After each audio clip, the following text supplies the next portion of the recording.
Pour la 10e année, le Particulier Magazine dévoile le palmarès 2024 des meilleures assurances-vie. Le placement préféré des Français reste une valeur sûre. Alors ne manquez pas notre classement des meilleures assurances-vie pour choisir le contrat qui vous convient le mieux.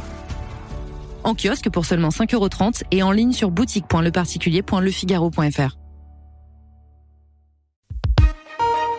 L'éditorial du Figaro. Enfance perdue par Yves Tréhard. Au tournant des années 1980, la France découvre le récit effrayant d'une jeune berlinoise.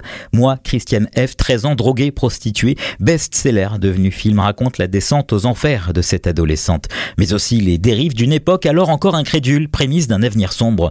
Plus de 40 ans après, nous y sommes. L'histoire de Christiane F. est en effet celle de centaines, de milliers de gamins tombés très vite dans la barbarie.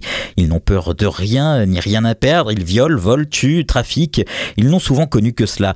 Aucun sentiment de culpabilité ou d'empathie ne les effleure. Leur seule ambition est de survivre, une Kalachnikov sur la tempe mais quelques milliers d'euros en poche. À Marseille et à Grenoble, où un dealer de 15 ans vient d'être tué au pied d'un immeuble, ils font la chronique quasi quotidienne de la criminalité. Un jour comme assassin, un autre comme victime. Peu à peu, tout le pays est touché. La violence de ces adolescents a 1000 causes, mais là où s'installe le commerce de stupéfiants, il décuple en intensité.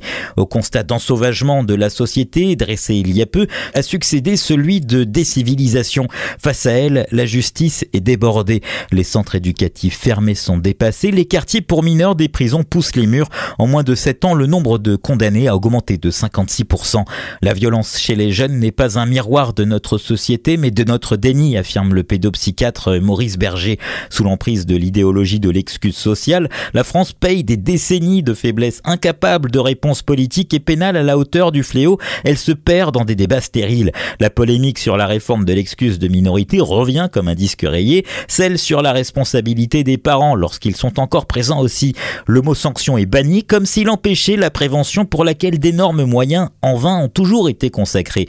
Cette enfance perdue n'est pas celle d'une insuffisance mais d'une négligence coupable. Pour la 10e année, le Particulier Magazine dévoile le palmarès 2024 des meilleures assurances-vie. Le placement préféré des Français reste une valeur sûre. Alors ne manquez pas notre classement des meilleures assurances-vie pour choisir le contrat qui vous convient le mieux. En kiosque pour seulement 5,30 € et en ligne sur boutique.leparticulier.lefigaro.fr.